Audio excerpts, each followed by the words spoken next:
नमस्कार।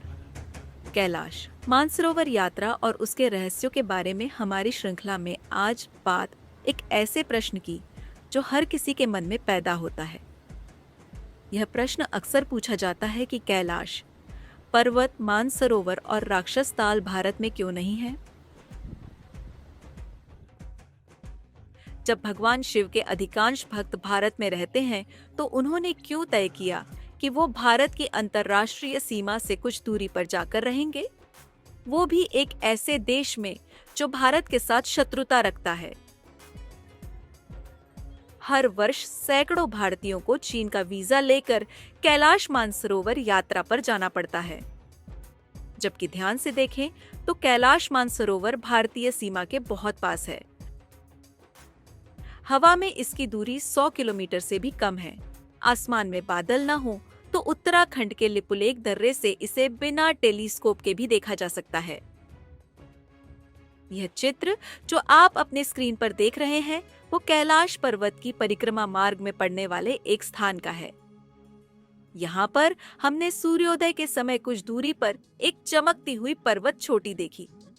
जब हमने स्थानीय गाइड से पूछा तो पता चला कि वह आदि कैलाश है। यह पंच कैलाशों में से एक है।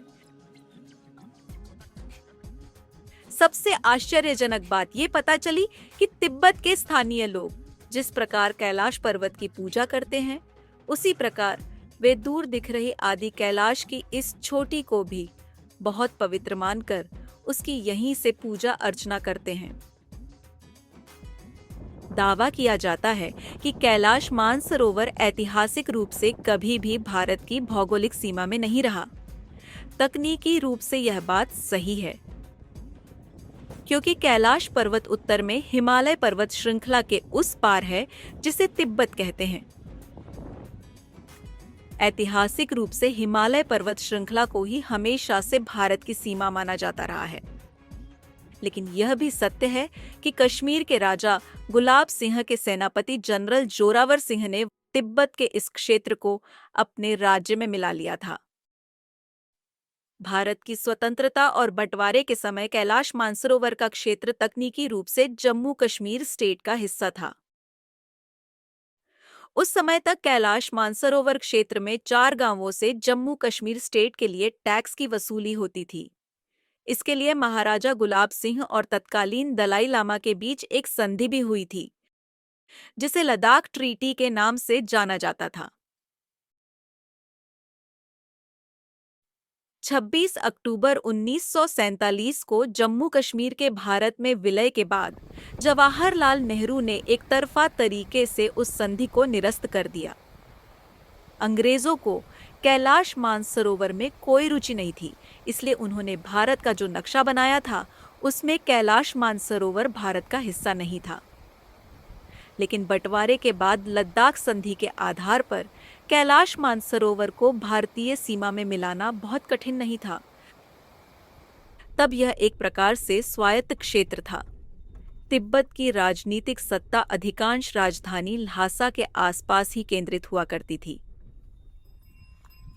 बाद में चीन ने तिब्बत पर कब्जा कर लिया।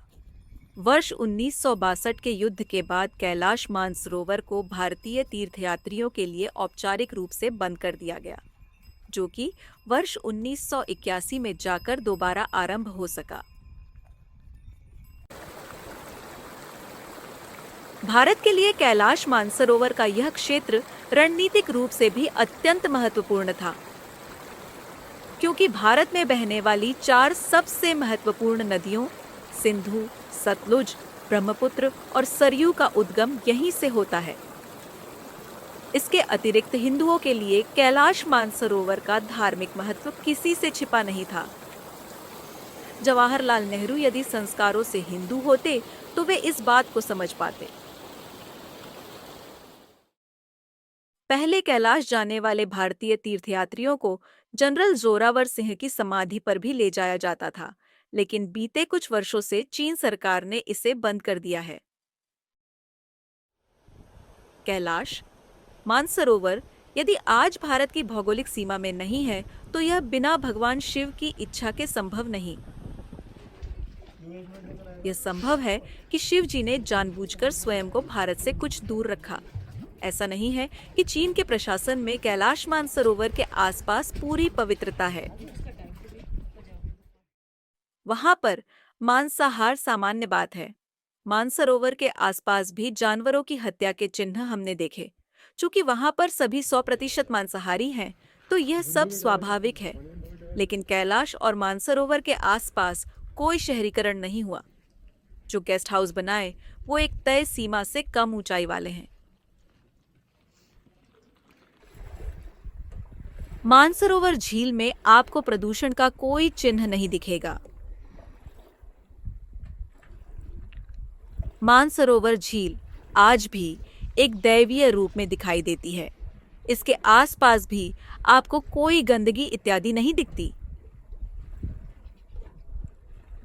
चीन सरकार ने मानसरोवर झील में नहाने पर किसी भी साबुन या शैम्पू के प्रयोग पर प्रतिबंध लगा रखा है।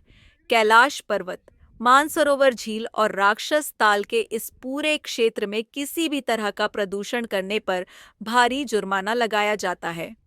सोचने वाली बात है कि कैलाश और मानसरोवर यदि भारत में होते तो क्या हम इन्हें सुरक्षित रख पाते? क्या इनका हाल भी हम गंगा जैसी पवित्र नदी जैसा नहीं कर डालते? जिस दिन एक समाज के रूप में हम अपने व्यवहार में बदलाव कर लेंगे, विश्वास रखिए, कैलाश पर्वत स्वयं ही भारत का हिस्सा बन जाएगा। यह वीडियो यदि आपको पसंद आया हो तो इसे लाइक करना और इस पर अपना कमेंट करना न भूलें। चैनल को सब्सक्राइब भी कर लें। यहाँ पर हम ऐसे ही और भी वीडियो लाते रहते हैं।